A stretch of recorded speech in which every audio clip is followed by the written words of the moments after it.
think you did it, All right. Farhad. I think you I did it. think we did. Yeah. Would you double check? All right, we're live. Yeah, we're good. Let's play this. Let's play the theme, shall we? Yeah.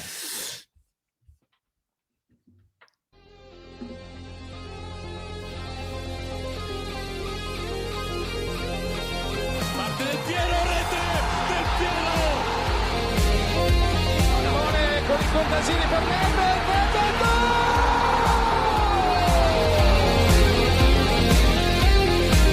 Pirlo, la conclusione in rete, Andrea Pirlo, un gol pazzesco! Del Piero, gol! Alex, Del Piero! Di Pogacar, Pogba, rete, un gol incredibile, Pogba fa esplodere lo Juventus Stadium.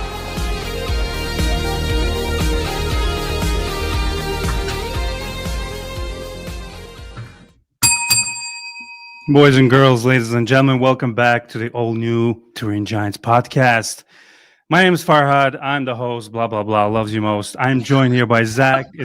I don't know. I've been thinking about the intro. It started as a joke, but it's so corny. I don't know if You've been doing it for so long. Yeah, I don't know if you can stop it now. Yeah, I can. If it's bad, Farhad, we can stop. Unless you don't love us most, and then in Oh. which case, then you would have to stop it. Dude, jokes aside, you brought up the point, but the love that I've gotten from this podcast, and I always meant to make sure that people understand, like like this was just an opportunity. I started it, and I love our listeners. I truly do. I just wanted to mention that. Alessandro Belpiero here joining us. As you can see in the back, I'm doing a little renovation. The lighting is still a problem. We're working on it, but we're here to talk about the game that just happened. We are live on YouTube as well. We'll be reading the comments. Zach, how you doing, buddy? I'm doing okay, I guess. Little annoyed with the draw. A game we absolutely should have won when you look at the chances created, but pleasant performance, and I'm willing to rest my head on that today. Yeah. Zach, by the way, you have... Oh, go ahead and talk, Zach, for a second. We have a garage door alert on Farhad's side of things, but yeah, I think if Tudor was still the coach and we had drawn this game, I would have been upset.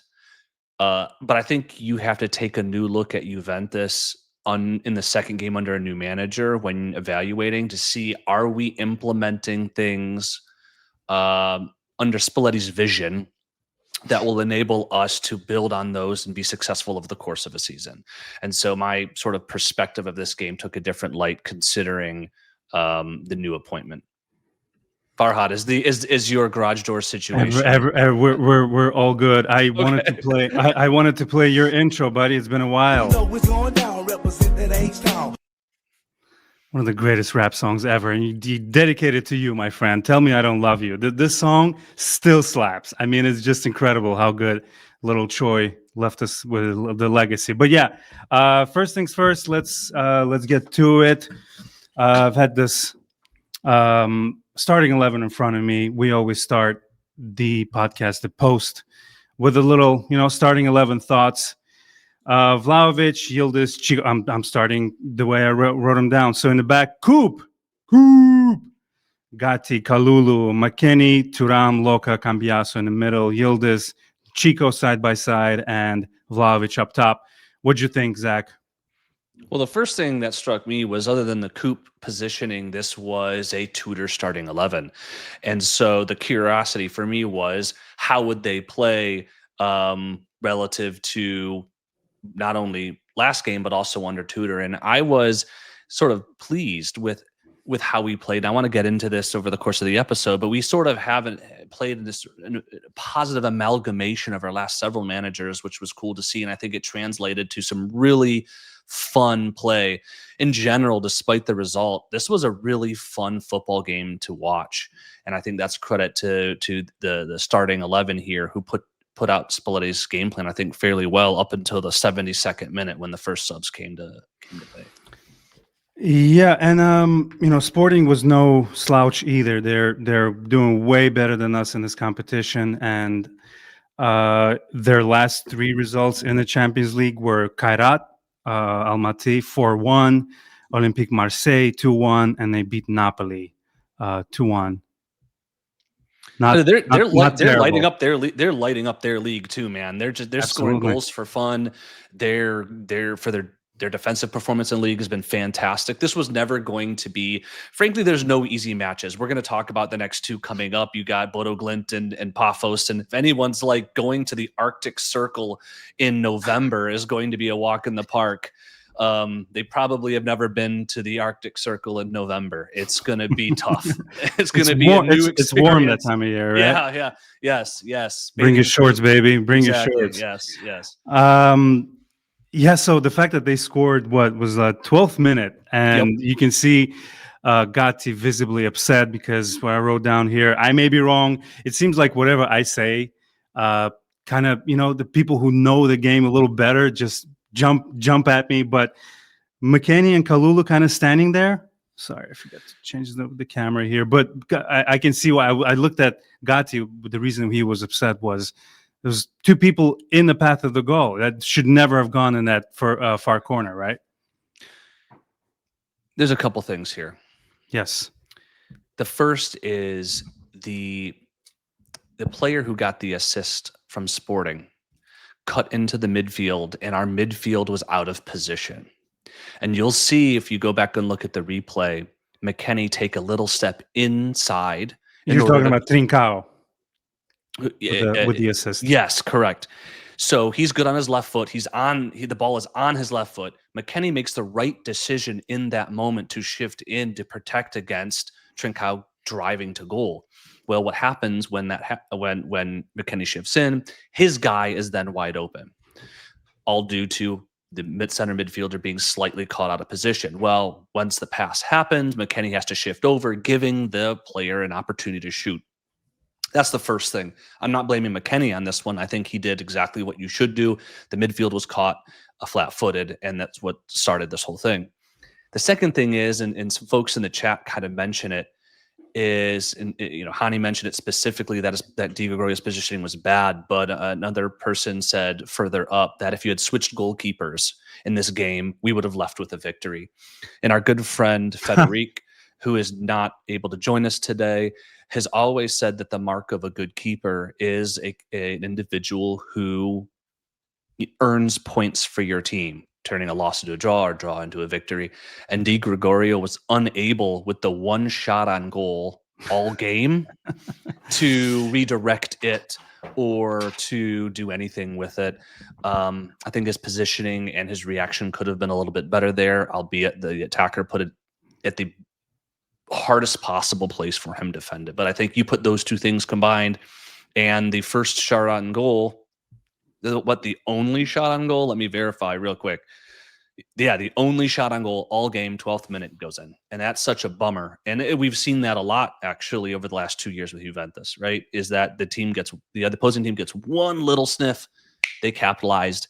We have 18 shots, 9 on goal, and end up with the same number of goals. Especially against Portuguese teams. I feel like you should study Portuguese teams. They're tricky, they're fast, they're good. They rarely give up points on the road. Like, come on, look at we played a really strong team. The second half was a mess. What do you think is the difference between the first half and second half? Because sometimes games can be, tales of two halves. Your thoughts on the first half, your thoughts on the second half, Zach? Honestly, I think the halves, and this will be I'm differentiating a lot of the football we've played over the last year and a half. Both of these halves were actually good halves of football. It was good. We haven't said that about Juventus. Not under Motta, not under Tudor. Always, every game, these giant lapses where we're too slow, we're asleep, we're not coming out with the right energy. We played hard this whole game. We created chances. You talk about the Chico chance cutting through the middle of the box from Yildiz at the end of the first half that was slightly nicked wide that he definitely should have scored. Balanced by Jonathan David's header in extra time. Or imagine the limbs on that one. Imagine if he scores this goal, what that does to our season. What that does to his confidence as well, right? Yeah. So I think it was a really balanced game from our team in the sense that we played really well. There were very, very few mistakes. And I think the only two were in that first half. One on the goal and one where they hit the crossbar. And that was it.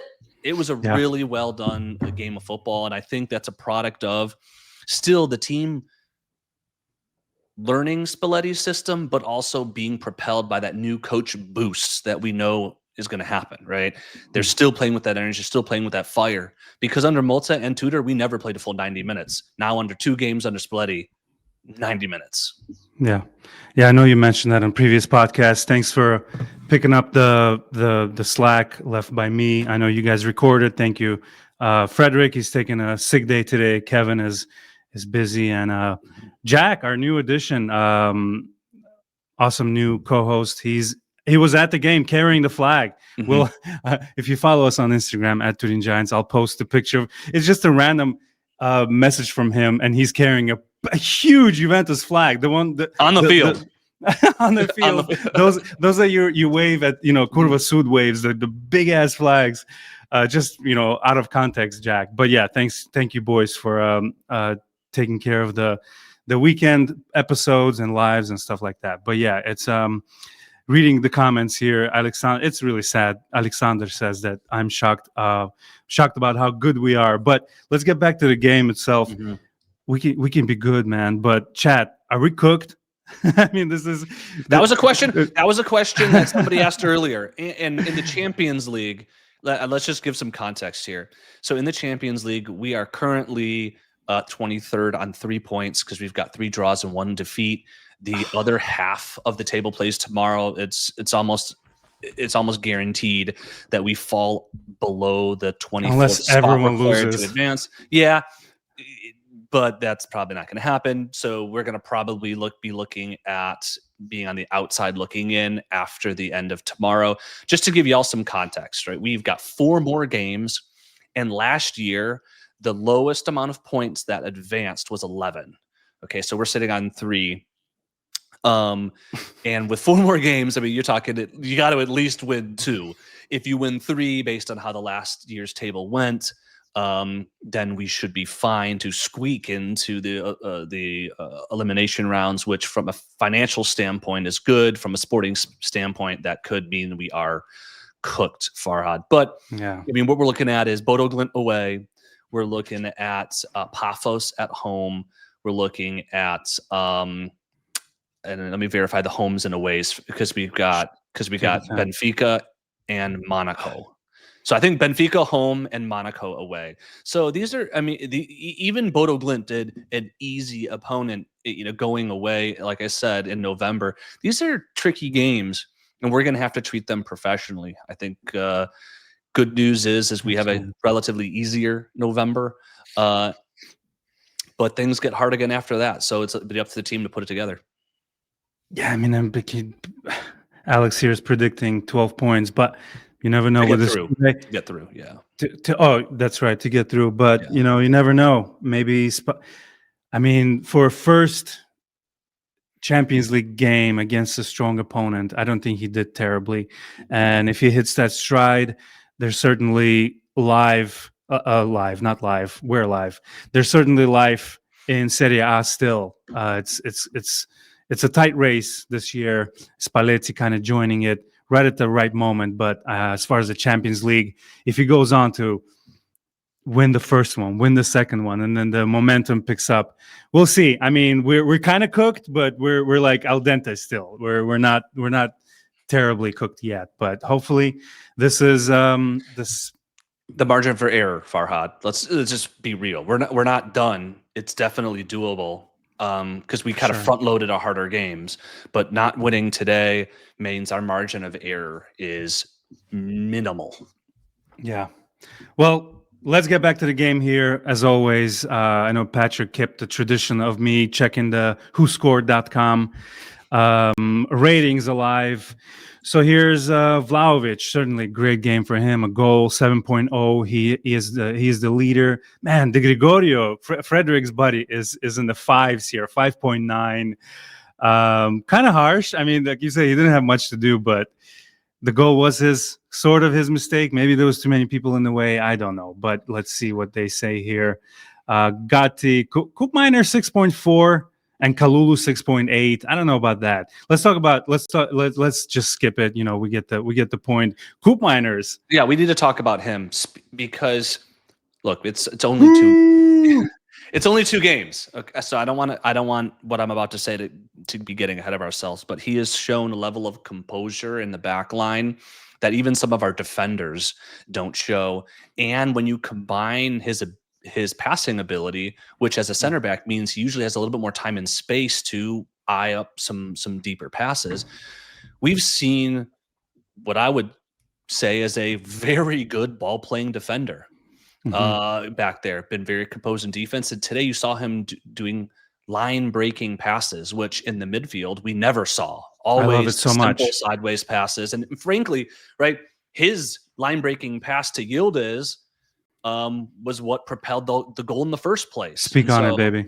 That's the first thing I noticed. Yep. Is not that Gatti was already. It's like they're expecting a terrible pass. Gatti was standing by the sideline expecting a useless ball, but you know what? Koop goes, cuts through the middle. The machine gets going, and you know we like to dissect goals here with Zach. Great goal, great counterattack, and without that mentality of a midfielder playing defense, Koop really impressed today, and I feel like his rating here, what was it? 6. It was harsh. I mean, he led us in passing. Okay, he led us in passing with 55 completed passes, second on our team in touches. He, you know, you get a feeling about as an audience member, you get a feeling about a player when you see their demeanor on the pitch. And there's some players that just absolutely make us nervous.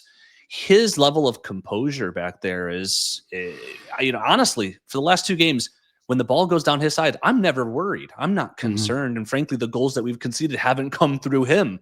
And he might be, you know, reinventing himself as one of the more expensive center backs in Syria, doing a role a la Bonucci, right? As a distributor, which we've I think seriously lacked since Bonucci left. For sure. Yeah, it's an interesting position that Spalletti came in and he's like, "Oh, you mean I have this Swiss knife of a player at my disposal?" Yeah. So you say that, but it's not like Koop has really been a Swiss Army knife. If anything, he's been the opposite. We've tried to play him in various positions, and he's failed at all of them. That is a dull knife, a very very dull knife. And you got to credit a coach. Like, I think this is there's 3 parts to this.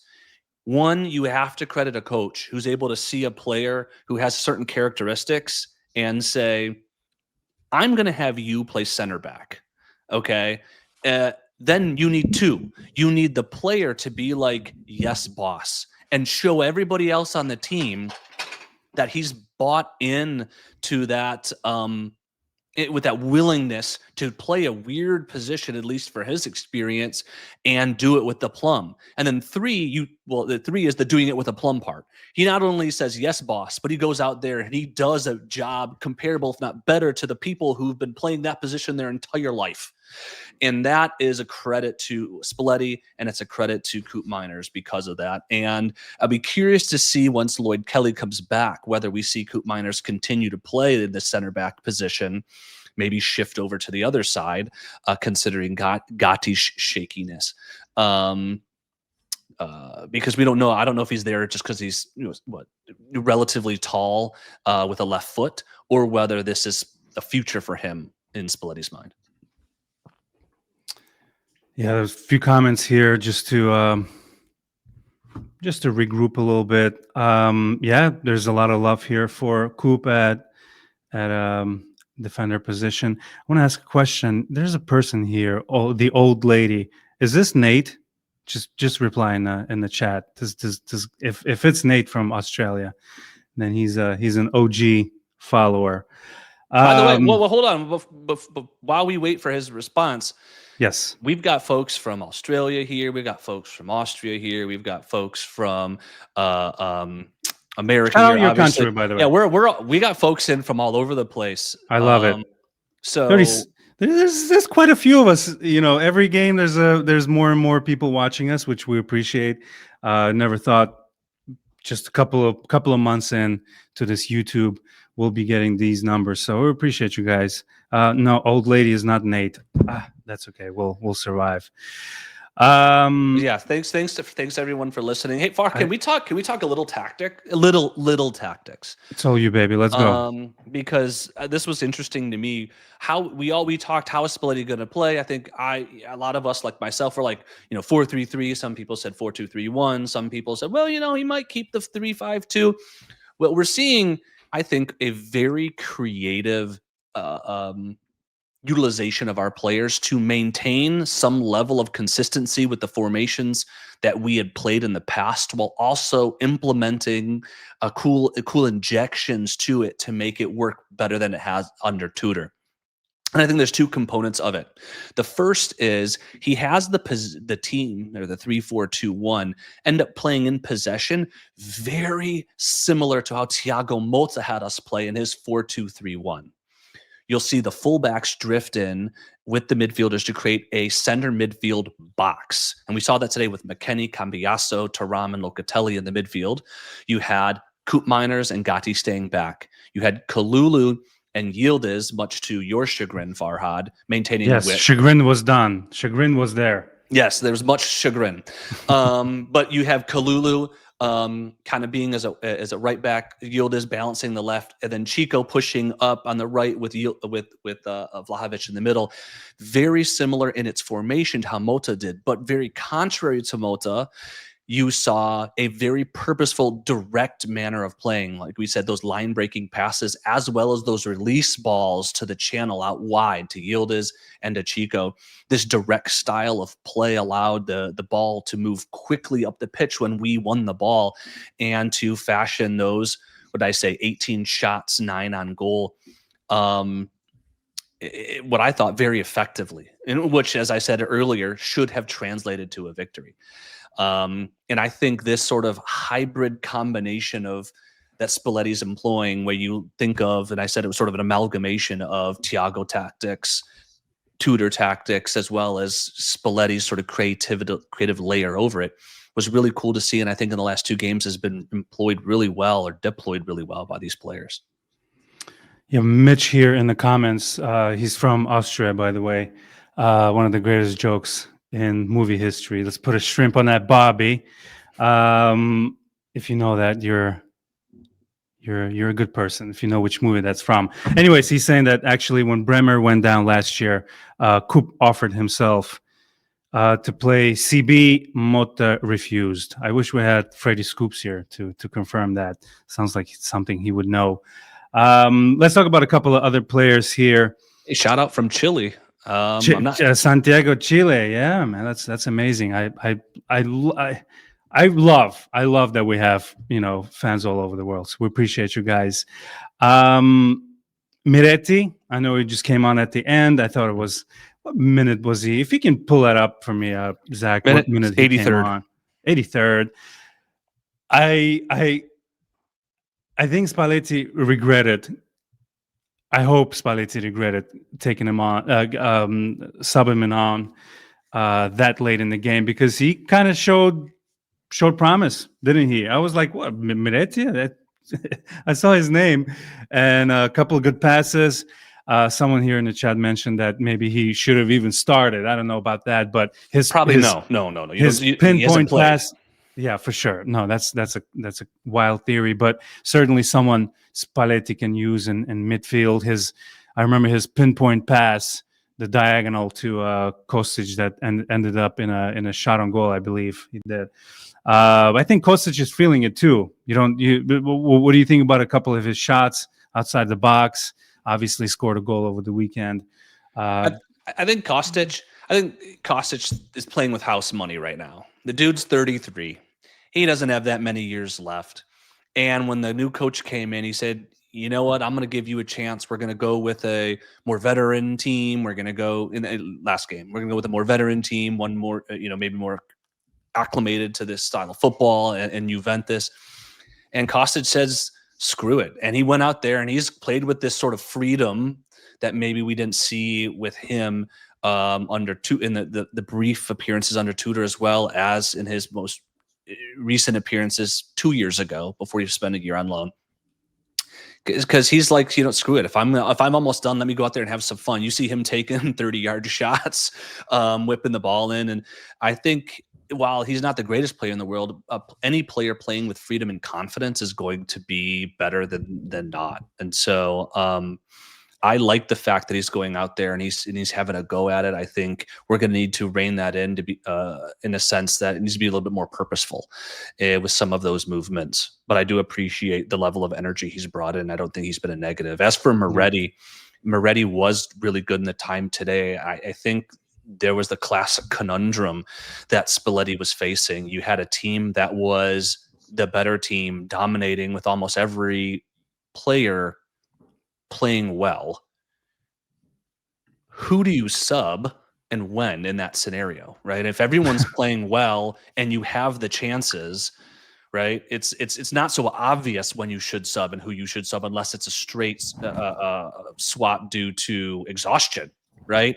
And so I think Moretti, it maybe and could have gotten more playing time, but Spalletti was looking at Dusan and Locatelli, who was subbed off of this when Odzic and Reddy were brought on, and saying these guys are playing fantastic right now. I don't want to take them off. Okay, it wasn't until sort of Loki had that cramp, right? Where they had that sub and Moretti and Odzic came on. So couple of facts here from our friend Alberto AJC. Dusan Vlahovic has scored 9 goals in his 20 appearances in the UEFA Champions League. In the last 20 years, only Cristiano Ronaldo with 12 and Gonzalo Higuain with 10 have done better after the same number of appearances for Juventus. Yeah, he was on fire today. I don't know if he's kind of throwing the wrench into the hole. Let's get rid of Mr. Buongiorno. Am I right? No. Oh, wrong drop. Where's my? There we go. Buongiorno. Come ha detto lei, buongiorno. Yeah, at some point in the first half, Mr. Buongiorno he was just shooting them left and right. Would have been nice to have 2 goals in the first half by Vlahovic, but only managed 1 on that great counterattack. He finished the game with 6 shots, all of them on goal. And over the course of a season, that's going to yield results. And I think on one hand, his job is to score. And he has not really done it consistently, nor against premier competition for us in his tenure at Juventus. So if he starts doing it now, I am not going to complain because that's his job. If he's bolstered, on the other hand, by being on a contract year, a la, the Rabio memes, right? Isn't that funny how that's contract year. That's the right? First person that people think about when you talk about a player who's on fire during the contract year. Rabiot comes up. I mean, because he was average at best his first 3 years, and then all of a sudden he was a god. If we take advantage of it this year and he plays well because he's playing for a contract elsewhere, I'm not going to say no. And I'm not going to be bitter about it, but I'm going to be more than happy to still bid him adieu at the end of the season. Couple of shout outs here. We got Mexico City in the house. Alessandro Belpiero loves that. And comment here, which I agree, I pulled it up on the screen here. Not the best game for Thuram today, but he's still one of our best players on the team. And that comment is followed by he needs work on his shooting, which is kind of correct. He had a couple of stinkers there. That's classic him though. That's what we've said. That's what we said is the biggest weakness with Turan has always been his final ball. We talked about it at the beginning of last season when you were just prime hater. And he cleaned it up as the season developed. He started this year in the first 2 games brilliantly, but he's really struggled to find that level of control and dominance that we saw last season or in the first 2 games this season since. And so I'd be curious to see where he goes from here. I think today, besides the horrible shooting, I don't think he was bad. In fact, he did everything perfectly right, especially the final ball on the goal we scored, putting that perfect weight right to where Dusan needed it in order to score. I think the shots were particularly visible and notably bad, which kind of detracts, I think, from what I thought was a really pretty solid midfield performance. I would like to say real quick. I see in the I see a comment about Dusan scoring, and I think about him being the only one who seems to score. I think he does lead our team in goals. He's got 5 goals across all competitions, with Yildiz being the second. I think the problem is that we haven't scored, but for the last few games, for like 4 or 5. And I think what we do need to see is guys like Openda and David start contributing in the score sheet, as opposed to sprinkling out the goals amongst Lloyd Kelly, who's got 2, Gatti, who's got 2, and Kostic, who's got 1.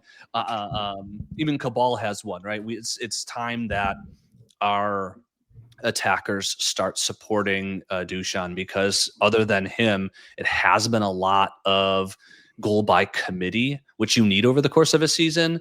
But we bought Conceição to be that assist and goal presence in the attacking third, and he has no assists this year across all competitions, which is not good enough from him. We've already talked about Openda and David, not good enough from them. You're talking about Chico, right? Yeah. He should be better. Yeah, Chico seems maybe it was the Portuguese bias, but seems like they shut him down real well in the first, especially in the first half. You had like 3 people on Conceição. We need to talk about the referee, because there's a connection. It's like the referees kind of know who Conceição is. He wasn't getting the fouls, and the referee, especially in the first half, from what I read from all the thousands of group chats and comments that I'm in, people were not happy with the referee. Maybe there is a UEFA bias. It's a really corny thing to say, but who knows? I mean, you cannot deny the possibility of someone at UEFA going, you know what, that's Juve. I don't see. Look, I think the ref was a little. He struggled at times to control the game. I think there was that moment with Conceição where Conceição got absolutely tackled, like American football tackled. And he made a card motion at the ref, and the ref carded him, not the other guy, because he made that motion. I mean, and then he carded the ref. And then, but I think the ref struggled with his consistency in that regard, and trying to like imprint his, being forceful in the match and stuff. I think at the end of the day, though, he really had no control. He had no impact on this result. This result, it was a fairly open game. I don't think was necessarily hindered or hampered by the start-stardiness of ticky-tack fouls or the like. I think the story of this game is Juventus had all the opportunities to win this game, and they didn't. There's any for sure. No, I mean, there's definitely no way I'm blaming the ref, but there was a couple of moments here and there where I felt like they got away with a couple, especially the pushes again. Like if you're pushing the player away and your arm is extended like a like a running back doing stiff arm. Yeah, I feel like that's a bit much. Shout outs to Cola99. He says this might have been Dusan's best, most complete 90 minutes in a Juve jersey. Zach, come on. You have a problem with that statement. I don't. And I don't have a problem with that statement, but I think, my head goes immediately to where Azaruz goes. He said this a little bit earlier. He's like, imagine if we had this Dusan for the last 2 seasons. That's the deal. is Duchan every once in a while reminds us he's a good player, which only makes all of his bad performances that much worse in my mind, because he could have been playing like this for the last 3 years and he hasn't. And so that's I don't think of that fondly. I think of that with a lot of regret, because that player's been there all along and it's because of him that he hasn't. He hasn't come out with the right mentality. He hasn't come out with the right physicality. He hasn't come out with the right technicality, and has just let lame duck after lame duck on the pitch that has caused us, especially last year, to lag behind where we should be. And then when he comes out and says, "Here, look at me, I'm good again," it makes me feel sad, because when he does leave at the end of the season, and I hope he does, it will be a story of what could have been instead of what was. Yeah, I think I'm no good at making memes, but it would be hilarious if that Scooby-Doo meme when they're pulling off the mask off the bad guy and it's Rabiot, and you're pulling off the Duchamp mask. There's a couple more people here. Mitch says, but Zach, where would we be without? Do we have a couple Mitchells and Mitchells in the chat? Where would we be this season without Duchamp? You know exactly where we would be without Duchamp. We would be less 6 goals, and that means we would have more losses and more draws than we do. I think, like I said, I'll take full advantage of him playing his heart out this season because we've needed it. But as in any team, if or when his form dips, like it tends to do after a new coach or after a new phase in the year, we'll need the other guys, like I said, to step up. We brought in David and Openda for a reason. We bought Chico for a reason. ASAP, they need to step up. They need 100%. Like yesterday. And so all 3 of those players have not been carrying their weight. Besides Duchamp, it's only been Yildiz, who's got 7 goal contributions this year leading our team. We need those other guys to step up. Yeah, the boy's exhausted. Even though he got his rest in the previous game against Cremonese, which sounds like a delicious dish. And I was asking Kevin over the weekend to give me a good wine pairing with Cremonese, and he suggested a Chianti, I think. Those are the kind of things we talk about in between the podcast. Our group chat is I live for our group chat. I love you guys so much.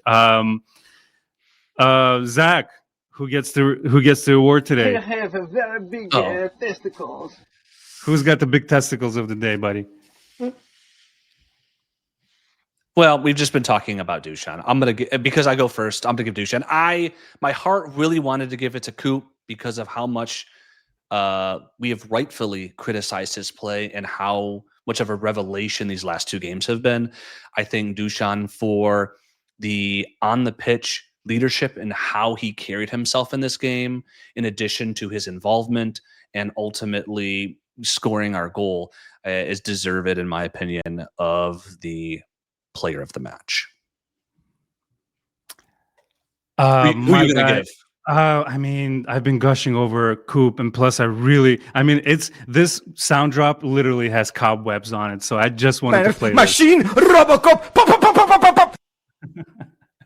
You never when I play a Beppe drop, I just never know how loud it's going to be. So I'm glad it was. Some of them are loud. But yeah, I mean, Coop Miners is getting so much praise, and Vlahovic for. By the way, can you Google who has the MVP of the game? It would be nice to find out.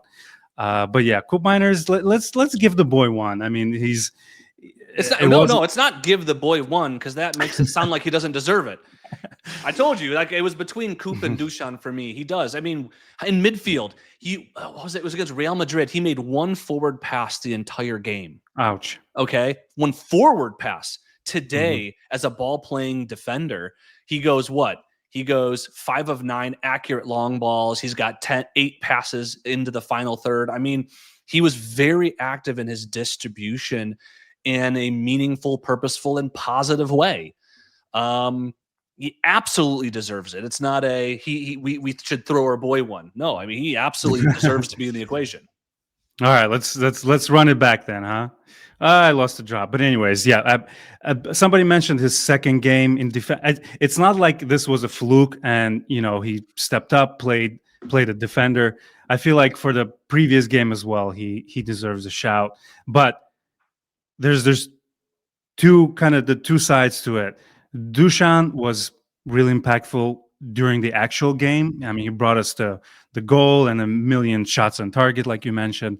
But in the long run, I feel like Koop Meiners has given a little stability to the back line. He showed up after being, playing under the radar last few months. So I got something to add to the yes, Coop sir. thing, because Jack, as you mentioned, Farhad, our boy Jack, he brought his kids to the game today, and he just texted us saying that Coop is a vocal leader on the pitch, and it's not something that comes across on TV. He doesn't think. He said he basically describes how Coop was moving players around to make sure their assignments were matched up, and I think Coop captained Atlanta, and he captained AZ in the Netherlands before. It's a guy we know has leadership qualities. He's just lost the ability to play football for a while. I feel like we lost hope. Well, kind of, and it's because we had two managers who had no clue what to do with him, despite trying everything. I think if he can continue to display the confidence and composure that he has in these last two games in center back, why not ride it? Lloyd Kelly comes back, put him on the left side where Coop was playing, move Coop in where Gotti was playing, bring in that leadership, bring in that vision, bring in that long passing ability into our team that we've been lacking for at least as long as Bremer's out. I think there's no reason not to, considering how well it's worked. Yeah, certainly with a new coach comes this reshuffling and stuff that other coaches could not bring out in players. So next few games we'll see, as we're seeing with Coop, what works for Spalletti, who works and who, it's going to be interesting to see. Yildiz, we mentioned it in our group chat. You were not happy with what I mentioned was Yildiz just needs to shoot. He was laying off too many balls to, we mentioned Thuram's bad, terrible shots on goal. Not even goal. It was way above. Am I wrong? Do you think Yildiz could have done something better with those opportunities or not? Granted, he was being shut down pretty badly. I don't necessarily agree with all of that. I think it was a tactical opportunity cost taken by Spalletti. When you tell Cambiasso and McKennie to shift into the midfield, you need players to stay wide to give balance. And the players that were sacrificed were our wingers, Yildiz and Conceição. And I think Spalletti did that purposefully, and that's where he wanted him. It's really hard for a player out wide to get in a good position to strike threatening shots, I guess is my point, Farhad. So I don't blame Yildiz for not shooting, because I don't think it was from where he was positioned, it was the right call. I think he was playing a position more to set people up, whether it be crosses or passes into the middle. And that's what Spalletti tactically, at least in my interpretation of how they played, instructed him to play. I think what you're saying is we need him to play more centrally, maybe where Cambiasso was playing. Well, then we need a different fullback out there. And I think you'll see, and we did see it, not that Yildiz played last game, though, with Kostic out there. If you played Yildiz kind of where he is today, he would be playing behind the striker, because Kostic always stays wide. And so I think it's a tactical thing based on the personnel chosen that forced Yildiz out wide. There's a tweet that I want to read from our friend Inconvenient Truth on Instagram. I don't know if he wants me to give out his real name, but he's been on the podcast. I love our guy here. Zagrova is clearly still rusty. In hindsight, it's not surprising. He's been out of late. Still looked explosive in the dribble and creative part. Is a bit of a spark, but his rhythm and timing clearly need to be calibrated, which will come with more minutes. Such an exciting right winger option. Yeah, it was nice to see him for a few minutes out there, right? I was surprised to see him in this game. And he looked like he's still hindered by his injury, which is what all the reports say. Mm-hmm. He did not have the spark or that first step, jump and flair that we know he's capable of, and it made me kind of curious on whether he was really the right choice in that moment. because of it. So it was nice to see him. Hopefully, this means he might be getting past the lingering injury issues that he's had. Hopefully, I don't know if that's the case, but he does still seem to be either lacking confidence and ability to take people on due to his injury, or where he's physically still not there yet. Let's read a couple of Zach. Why don't you pull up a couple of, if we have any quotes from Spalletti? I haven't had time. Meanwhile, I'll kind of go through the comments here. I feel like we should give a shout out to our people here in the chat. Coop impressed. Coop is the new Beckenbauer. Mitch says, yeah, that's not an overreaction. I agree with that as well. He was down a shoe. Zach, what happened with the shoe there? I feel like I missed the whole drama with the shoe. I saw a slowdown in the game, and I just went to do something. But I know the game had to be stopped for Coop Minus to tie a shoe or something. My understanding of what happened, and I wasn't entirely clear on it, was that due to a tackle, there was a tear in his shoe that kind of disrupted the holes that you tie the shoelaces through, and so the shoelaces were kind of messed up because there was a tear there. And so, and a couple other people in the chat had joked about his shoe, where due to that, then sort of the balance or the security of your shoe on your foot was off. And so he tied it to continue, but then they had to get the new boots out because it was probably pretty awkward, honestly, to be playing that way. I mean, have you put on the modern boots? They're just so paper thin. So whenever a player gets stepped on, I just feel their pain just immensely because they're literally paper thin. I feel like, yeah, those shoes are flimsy. Come on, get the guy better shoes, right? There's a lot of negativity towards Gatti. To me, he shows moments of brilliance, moments of grinta, but the technical ability sometimes lags. And he showed a couple of moments where he was just slow. He was just big and clunky and slow back in the defense. So, question about Gatti is, yeah, he's there for the team. He can yell, he can be upset, he can pump them up, but does his technical ability fit his drive? Like, I just don't feel like he's that good technically, even though he's a good teammate. I feel like he has not exhibited the level of play that we saw last year.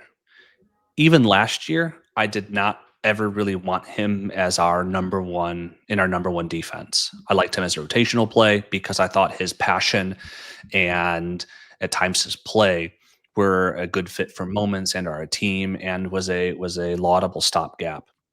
I never wanted him as a starter. And then when you include what I feel like has been poor form all season, it really exposes, I think, our back line, which is why I was almost advocating for playing a center midfielder over him when Lloyd Kelly comes back, because he just has not been able to put together a string of performances this year. And in all the games that he's played, there've only been small moments where he's done well. Usually on the offensive side, right? His bicycle kick or his goals, right? Defensively, he's been getting beat one-on-one against people that he should never. I mean, just like against Vardy, a geriatric striker bodies him. I mean, the guy worked construction. That's embarrassing. I have secondhand embarrassment. Yeah. Still from that moment. He just has not been able to put it together this year. I don't know why. I don't really, with Bremer's injury, maybe that's just what it is, but he is not impressed. Comments here. Gatti, same as Danilo, as a leader, yes. As a player, bench or sell. No. Different. I mean, No. Danilo was. You felt confident, barring those terrible performances where he literally got benched for. If I'm remembering correctly. But Danilo, comparing Gatti to Danilo, ouch. No, that you can't make that comparison. You have what, a 26-7-year-old Gatti versus 34-year-old Danilo, who literally won every trophy in Europe that there is to win. I mean, he's a captain of the Brazilian national team. There's his leadership qualities. Nobody on this team comes close to Danilo's leadership qualities or his trophy cabinet. So You I know don't what? think you can't compare that. You know what, Zach? I'm glad that Danilo got a shout out on today's episode. Never forget, right? Danilo did not deserve what he got. Like, I don't So know. I don't know. A lot of our followers, I think, are on the newer side because we just were reviving our YouTube channel last year or towards the end of last year. But I really struggled with us letting Danilo go because and solely because of the leadership he brought our locker yeah. room and Mhm. how much was since that moment have we talked and bemoaned the fact that we don't have a leader or an adult in the dressing room. We've talked about how Loka is in it, or during last year when Captain Katz was having his run, or Captain America had his run, or the immaturity that we talk about players going out during the Club World Cup to party instead of relax after a crushing defeat against City and blah, blah, blah. That probably wouldn't have happened if you had an adult like Danilo in the room. Yeah. Colo 99. We are, by the way, I'm working with Dan Colosimo as always on some new drops. There have been an uptick in orders on TurinGiants.com, and I appreciate you guys. Obviously, all this newfound fame on YouTube that we have here. Fame. Fame. I know. We have 45 people watching us. All of a sudden, we're famous. But you know what? Small steps, man. I appreciate everyone. Look, we love everyone who, but fame. Come on, Farhad. Come on. I cannot walk down the street without being mobbed. I don't know about you, but here in Chicago, I am. That's why I record from my home. I literally cannot go into public. But Jeez. Going back to Colosimo, what would you guys do with the defense once Bremer comes back? Is Bremer coming back? I heard end of November. Is that what you read as well? Because yeah. So seems like the injury is pretty bad. So seeing him coming back before the end of the year was kind of encouraging. I think there's a couple treatment options. I think what they're saying right now is definitely before the end of the year, but that's not really clear on the treatment path that they're going to go. And I think there's a couple options there. So it could be longer because it's on the same leg where his previous injury was. And so don't say that he's going to be back by the end of November and have anyone take that as, solid gold. I think his is sort of a developing situation, but everyone that I've heard from and read about is assuming that he will be back in a meaningful way this year. Or this season, not this calendar year. Yeah. In which case, to answer Dan's question, it comes down to ultimately how Spalletti wants to play. For the sake of discussion, to answer the question, I should say, we're going to assume that the formation stays the same and that this isn't a slow transition to a 4-2-3-1 or a 4-3-3. If he keeps this 3-4-2-1, the position I think is clear. Bremer comes in for Gatti day one. Okay. I hope they bring. I hope they bring. I mean, I hope they crutches. I hope they bring him back slowly. Right. I think we brought him a little bit back too fast. We had him starting every game, playing 90 minutes every game, which I think probably aggravated his leg or at least contributed to this injury. Once he's able to, he should be playing that role game in, game out in whatever capacity is appropriate for his recovery. All right. Well. Tail end of the podcast. Let's read a couple of quotes here from Spalletti, shall we? Sporting are a very good team because they play an attacking style of football. They like to keep possession and have a ferocious press. We had a complicated start with a great reaction. We took the game in hand and deserved to take the lead, creating 3 or 4 good chances. At the start, we lost the ball too cheaply, weren't clean enough in our passing, struggled under pressure. But in general, after that, the team played well. Not to bore you guys, blah, blah, blah. I think there's two meaningful quotes. I think there's two meaningful quotes, Farhad. Yes. The first is, I still believe this is a strong team. I'm convinced that if we continue with the spirit we displayed today, we will win many games. And I think we can, despite not winning today, I think most people would agree with that. The level of energy, the playing for full 90 minutes, the chances we fashioned relative to the chances, very minimal chances that we potentially conceded. this is a type of team against a very good Sporting team that could do well over the course of the season. I think the second really meaningful quote from Spalletti was shouting out the crowd. The stadium was packed. It was beautiful atmosphere, and everyone surrounding you. The players felt it too with a good performance, and we can always improve, but I feel we can achieve something together. Bringing the fans and players together, I thought was also really cool. Again, highlighting that there's a lot of potential with this team, and I don't know. Chat, you tell me if you agree. I think if we play like we did today and continue to go throughout the season, that we absolutely are going to be more successful than we exhibit under our last two managers. Because I loved how we played today, and it was a really fun game for me to watch tactically. Just taking a step back and just watching the open movement and everything.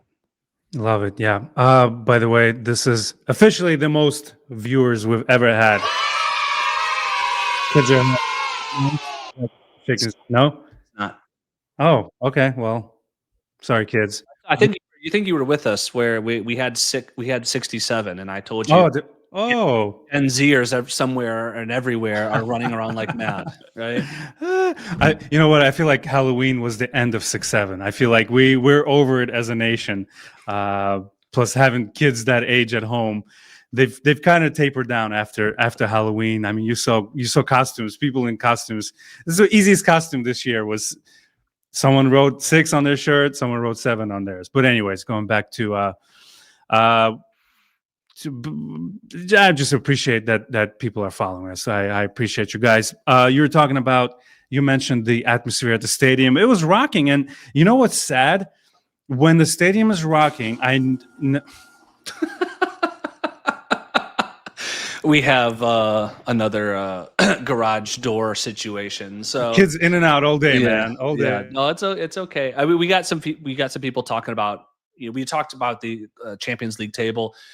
We got some folks talk about Serie A table. Obviously, this was not a league game, but we are 4 points back from first place, and not in November, but in December, we have some really important. Well, every game's important, right? But we got some notable games coming up next month.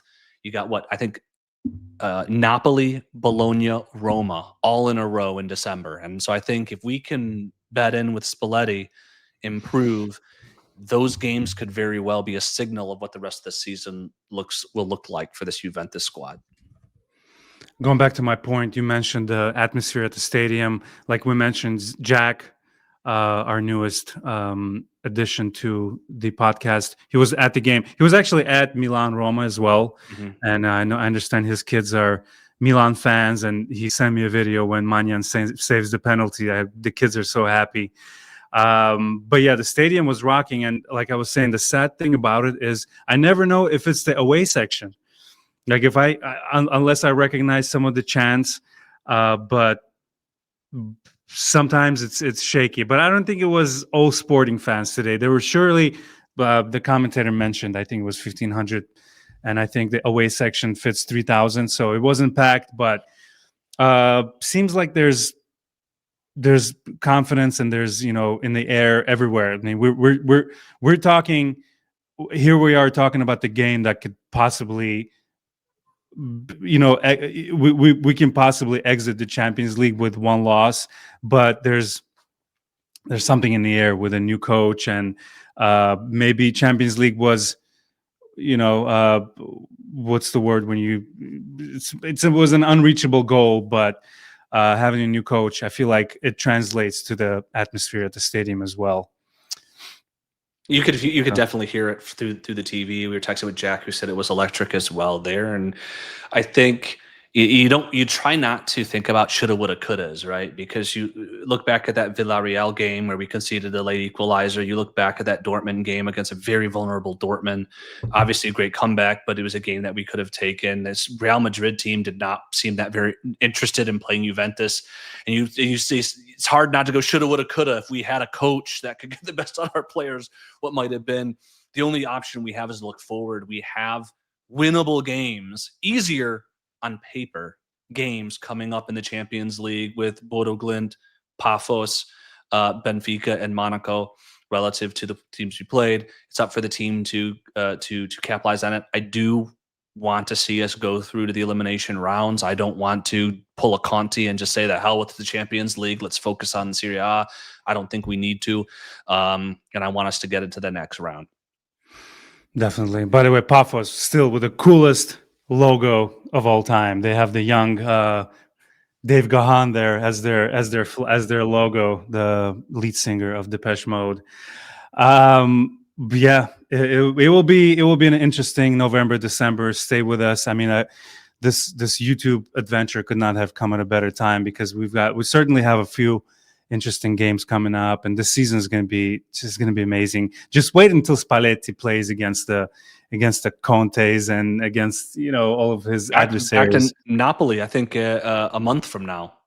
That would be so interesting. We will definitely have some content for y'all. I think it's time to wrap this one up. Zach, it's always a pleasure. I truly do enjoy our tete-a-tete podcast together. It's always fun. Thanks to all of you guys who joined. We'll keep improving clearly my lighting here, which I feel like I'm sitting on the surface of the sun. If you're doing a podcast, kids, find a place where there's natural light, because it's the biggest pain in the ass with these cameras to come up with I was in here all day yesterday. I have new wallpaper behind me, kind of moved the posters around. So we are ready for an amazing season here at the Turin Giants podcast. One last thing I wanted to mention. This is going to be a visual one. I want to just show something I made this for my wife because she's a huge Yildiz fan. And let me share the screen here as we have a fire alarm going on here. What's going on at your house, dude? It's just a madhouse here, man. This is probably the easiest design I've ever come up with, but it's just something that we can't get in trouble for. What font is that? It's a Sony font from the shirts from the 1996-98 Sony. Yeah, something I made up. We are ready. I just want to get the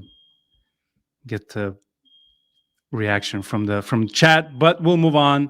Well, no, we'll say this is that don't you and maybe Dan as well, Cola 99, have a couple designs in the hopper? That's what you told me, right? We definitely do. Starting, I'm trying to aim. Can you hear the alarm, Zach? Yes. Yeah, every time someone's cooking something. I think it's Spalletti there in the kitchen cooking up something. But anyways, clearly nobody can reach the button and turn it off. I think here we go. Strong finish, right? Zach, do you want to finish this episode? I'm gonna go see what's happening. We were doing so well. I will finish. Someone said podcast is more important than the house fire. It's not a fire. It's just every time you turn on the oven, this thing is so sensitive. It just starts going off. Yeah. Okay. I will take it from here, Farhad. Thank you,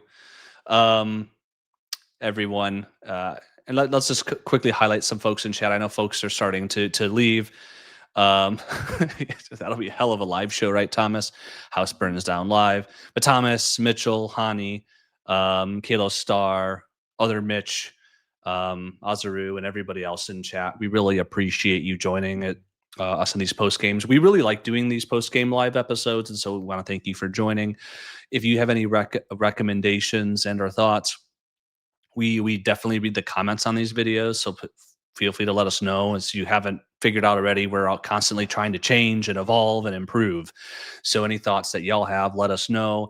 I don't think we shouted out the socials, but we're extremely active at Turin Giants on Instagram. If you don't already follow us there, please do. Got some cool content. Also, probably the quicker way to get a hold of us, if you do not subscribe already to the YouTube at Turin Giants Official and or on our Spotify Turin Giants. As any content creator could tell you, those things mean a lot. So we'd really appreciate you guys throwing a subscribe and or a follow and or like or whatever they are for whatever platform you use. Because I know we have a lot of folks who listen to us after the fact.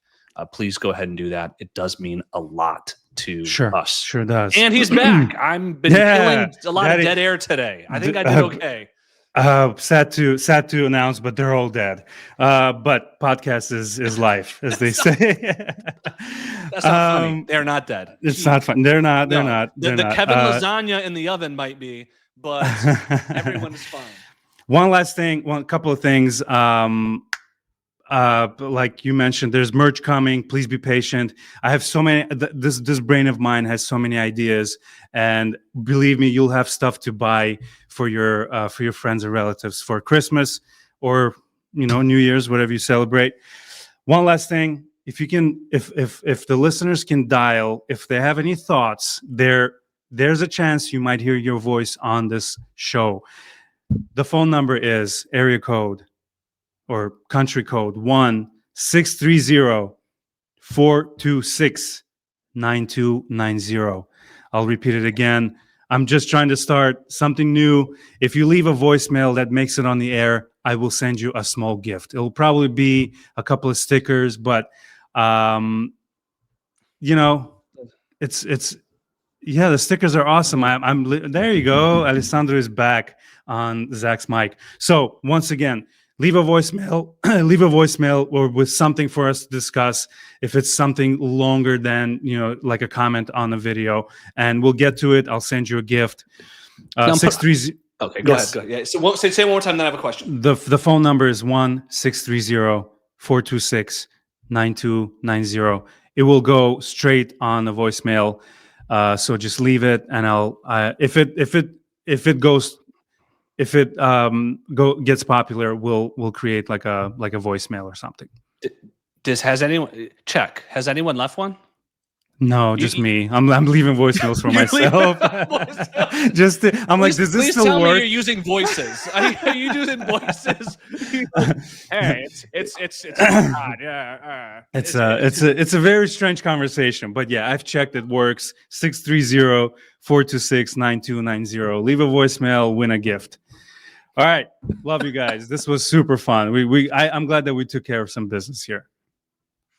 All right, thanks y'all. Thanks Farhad. Thanks everyone in chat. We appreciate all of you. Yes, Zach, should I play this? No, no, you should not. We'll just.